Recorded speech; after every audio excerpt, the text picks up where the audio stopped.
You and your wife combined have become very prolific Democratic donors here in Texas, probably the most prolific Democratic donors in Texas this year, in fact. Right.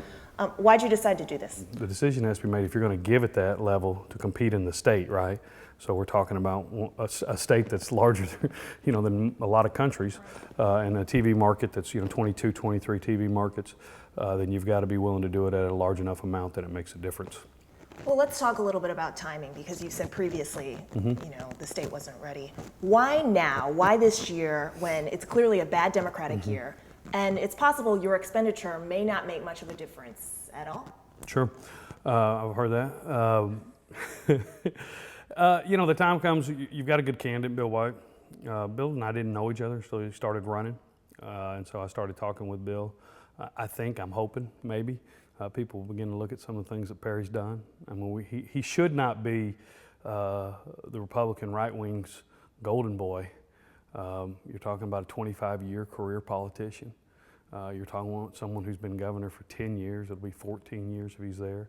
So I'm hoping there's a political headwind. And you've made quite a name for yourself in the last few weeks, or the end of August, notably for these coward ads that ran in newspapers across the state. There are some Republicans and critics of yours who say that you've taken civility out of this election cycle because these ads went too far. Your own newspaper, Houston Chronicle, did not run those ads. So what do you say to your critics? Well, I pay for the ability for the message. I don't always develop it. I agree with the message, so I don't back away from it. The reality is that this group of Republicans believes that this public has no right to know anything other than what they want to script in cutting commercials. And so what you see is a governor who's been governor for 25 years, whose handlers know that if he has to answer, if he actually has to, instead of saying that the $18 billion was pulled out of thin air deficit, actually has to answer the question. Instead of saying, when you ask them why, when you're cutting every agency in the state and every public university, you continue to live in a $10,000 a month mansion, and his response is, bring it on. When your governor wants to play cowboy on the cover of Newsweek magazine with come and take it boots, the civility of that is all gone. And if the only thing that calls this governor, sometimes the media, out to cover this, is what they call crossing the line, then that will be the way it will have to be done. What do you make of that the Democratic nominee for governor, that Bill White, has rejected some of your tactics or your group's tactics? The Back to Basics PAC is a group of young professionals. It's hard-hitting. It was meant to be. It was meant to, young political people. It was meant to be hard-hitting. And I don't blame, don't have any problem with Bill. I think what Bill has said is that he wouldn't use the word, but certainly Perry has been avoiding his handlers not being around him when he answers questions. Look the other day. They asked him about insurance rates. And what does our governor have to say? Gotta roll, boys. We gotta roll, boys. I'm sorry. But he'll argue that he wants to speak directly to Texans. He has mechanisms to speak to his supporters without us, without the press. Sure, because he can then be cut, edit, say it again the right way, cut, edit, say it again the right way. He's going to tweet us. Oh, that's really going to get into deep policy. We live in such a large population now.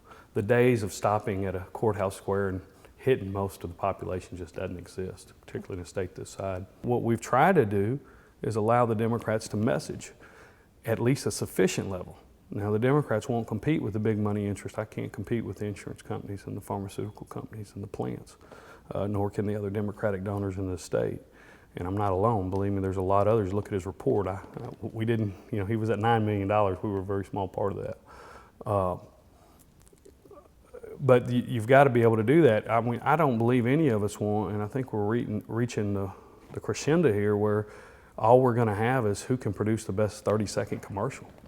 There's no message in a 30-second commercial. It can't be. Only you two are participating in that game and producing a bunch of 30-second commercials, 3 in fact, and then these newspaper ads. So it seems like, while you criticize this game of having to package candidates, you were doing the same thing as part of your PAC. I certainly think it's part of the process. Okay. I certainly think that a candidate should do commercials, should say what they want, but they can't be all. That can't be the whole universe of what you do. You're clearly a successful attorney and trial lawyer, as it's been called, but talk to me about what you make of the term trial lawyer becoming a pejorative. They don't have a problem. You didn't hear anything about Steve Mostyn, the trial lawyer, when I was making the money. You heard problems about Steve Mostyn, the trial lawyer, when I began to give it against certain Republicans. That's when they had a problem with it. And let's talk about kind of money's influence in politics. There's been an age-old discussion about how your voice is louder in a democracy than Joe Q. Citizen's voice because you have $3 million to give. Would you support campaign contribution limits in Texas? Yes. Where do you think it should be capped at? I don't know. I haven't studied it that much, but it does need to be. We're one of the few states where you can just give as much as you want into a particular race. So you'll continue to kind of give as much as you want until there are limits then? Well, when you've got guys like, Bob Perry and Leininger, and Sure. we're going to give tens of millions of dollars put together, there's got to be some balance on the other side. And hopefully we can provide that balance for a long time. I'm 39. If we lose every race this time, I'll be back. It'll just encourage me to come back more, same as in '03.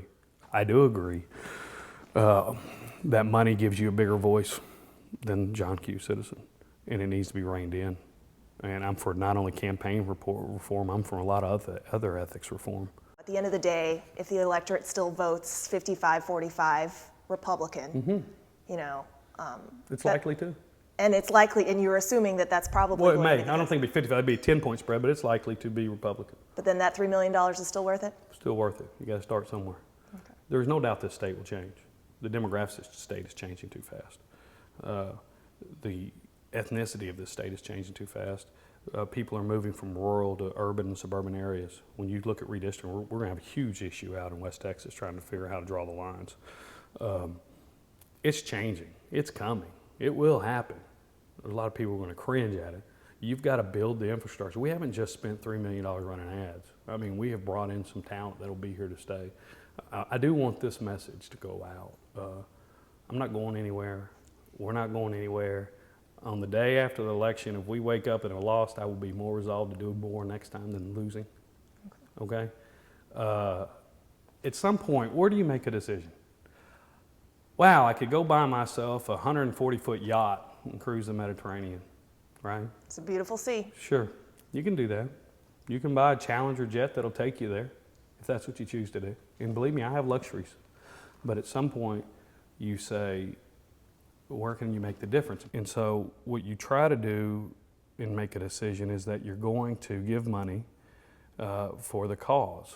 And that has a leap of faith, right? And if you lose once, right? We didn't get where we're at because you lose one time and you quit, right?